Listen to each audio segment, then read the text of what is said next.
Vous, moi, lui, elle là-bas, tout le monde. Sur le canapé en train de regarder une série Netflix. Il est 22h. Il fait faim. Bah oui, on a enchaîné 2 épisodes, on a oublié de dîner, on attaque le 3e. On a faim. Le frigo est plein. Il y a une épicerie qui est ouverte dans la rue juste en bas, là. Il y a une pizzeria qui fait d'excellentes pizzas, pas chères, cuites au feu de bois, à 5 minutes à pied. Et à côté de la pizzeria, il y a un McDo. Et il y a aussi un petit restaurant de quartier qui fait de la très bonne cuisine familiale, pas cher non plus, juste un peu plus loin. En plus, le patron est sympa, il vous donne le repas dans un vrai plat fermé, pas dans une pauvre barquette en plastique. Nous n'avons qu'une chose à faire, appuyer sur pause pour la série Netflix, quitter le canapé, parcourir 10 mètres, peut-être 15, qui nous séparent de la cuisine, et préparer un petit plat. Ou bien on peut descendre dans la rue, discuter le coup avec le patron de la pizzeria ou du resto, voire boire un petit verre avec lui pendant que le cuistot nous prépare le plat que nous mangerons bien chaud. Il y a qu'à faire ça. Eh bien non, on fait pas. On prend notre téléphone et on appelle Uber Eats, qui appelle un esclave. Podcast Story. 26 août 2014, la société Uber existe depuis 5 ans. Vous connaissez bien sûr, Uber s'est imposé dans notre paysage quotidien, c'est le taxi du siècle. Rappelons le principe, tout repose sur une idée simple, la création d'une appli qui met directement en relation des chauffeurs de VTC, qui peuvent être n'importe qui voulant gagner quelques euros supplémentaires, et les clients. Uber est créé à San Francisco par les fameux génies de la tech et en 2014, la société commence à se développer à l'international.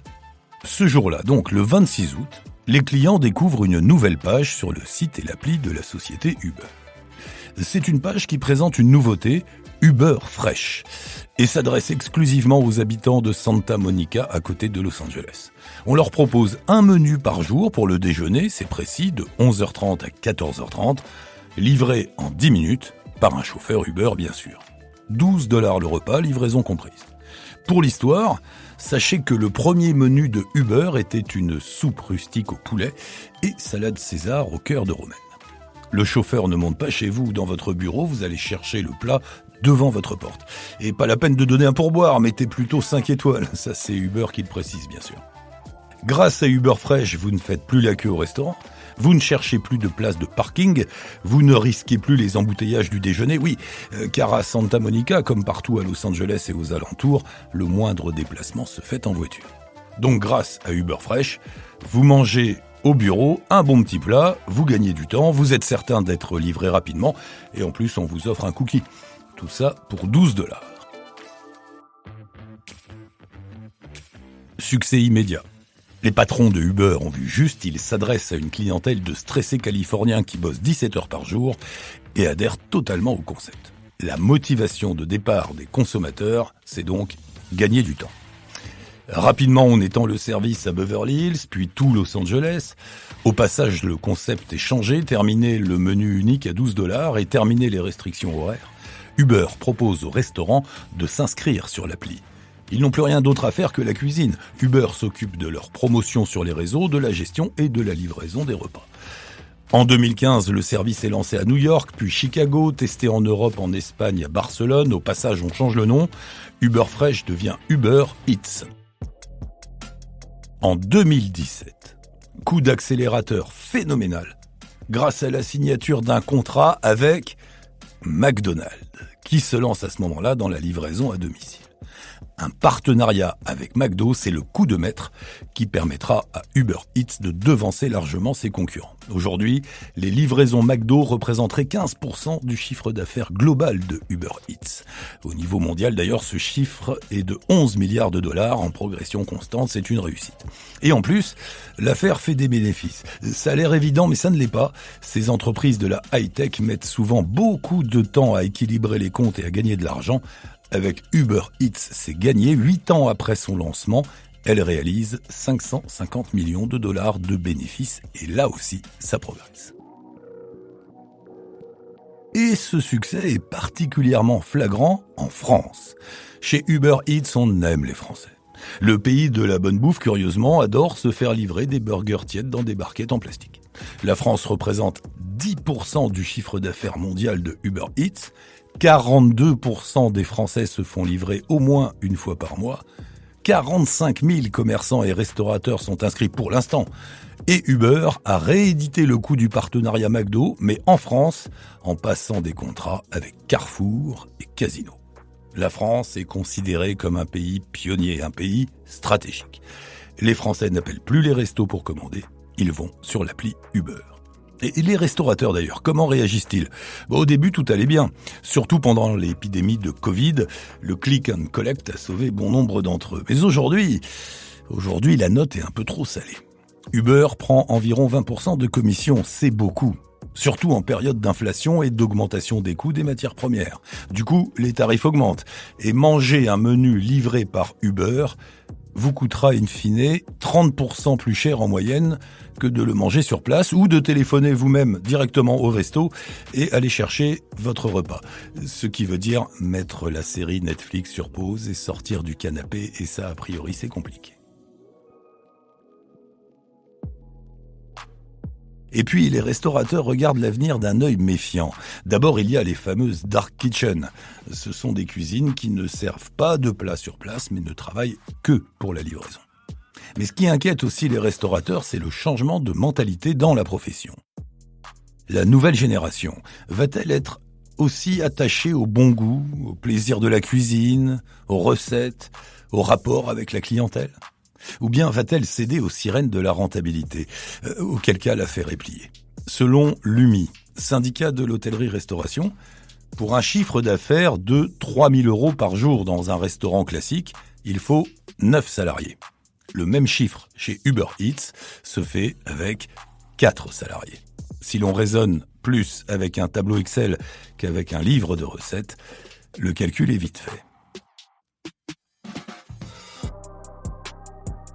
Mais le véritable scandale de toute cette histoire, c'est les livreurs.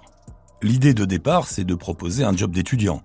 On fait livreur Uber quelques heures par jour, histoire de gagner un peu de sous. Vu le succès incroyable de la plateforme, il en faut des livreurs. Et les étudiants, ça suffit plus. C'est donc devenu un métier à part entière. Mais pas un métier de rêve. La course est payée en moyenne 4,42 €. Il faut en donner des coups de pédale pour parvenir à un salaire décent. Et n'oublions pas le statut indépendant. Donc terminer les congés payés, le chômage, la retraite, les fameux acquis sociaux sont balayés. C'est ce que l'on nomme l'ubérisation du monde du travail. Et l'avenir n'est pas plus réjouissant que pour les restaurateurs, puisque chez Uber, on parie sur la fin des livreurs, remplacés par des véhicules automatiques, pilotés par des intelligences artificielles. De la science-fiction ? Pas tant que ça. À San Francisco, 500 taxis autonomes pilotés par des IA sillonnent déjà la ville. Livreur Uber Eats est donc un travail pénible, mal rémunéré, sans aucun avantage sociaux et voué à disparaître. Pas terrible. Et forcément, ceux qui s'y collent, ce sont ceux qui n'ont pas le choix. Les migrants, particulièrement les sans-papiers. Et pour eux, c'est la double peine. Ils sont souvent victimes de réseaux qui ouvrent les comptes à leur place et leur louent l'accès à la plateforme en échange de la moitié de leur salaire. Notre livreur de burgers, qui n'utilise pas de vélo électrique par économie, n'est payé que 2 € par course. Et comme si ça ne suffisait pas, les livreurs sont en première ligne. C'est eux qui se font engueuler si la livraison arrive en retard ou s'il manque la sauce barbecue. Et souvent d'ailleurs, ils y sont absolument pour rien, mais ils récolteront des avis négatifs qui, à terme, peuvent les faire exclure de la plateforme. Sale métier. Et qui commande Uber ? Si au tout début de l'histoire, Uber Eats s'adressait à des travailleurs californiens qui voulaient gagner du temps, aujourd'hui, c'est tout le monde. Mais plus particulièrement les jeunes urbains de gauche. Oui, de gauche.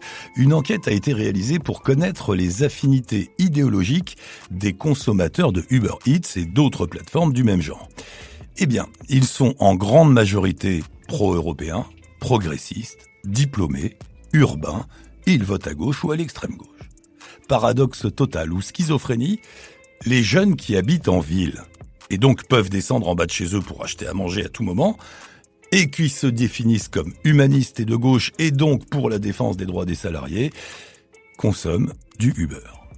Ils mettent les restaurateurs et les petits commerçants en danger et ils se font livrer par un quasi-esclave pauvre sans papier exploité par le capitalisme débridé. Pourquoi ? Ils devraient en toute logique boycotter Uber, comme les écologistes boycottent Amazon. Eh bien non. Alors quoi ? La force du canapé, l'immense pouvoir de la flemme. Podcast Story. On a tous une histoire à écouter. Ne manquez aucun épisode de Podcast Story. Abonnez-vous et mettez 5 étoiles sur Podcast Addict, Amazon Music ou Spotify.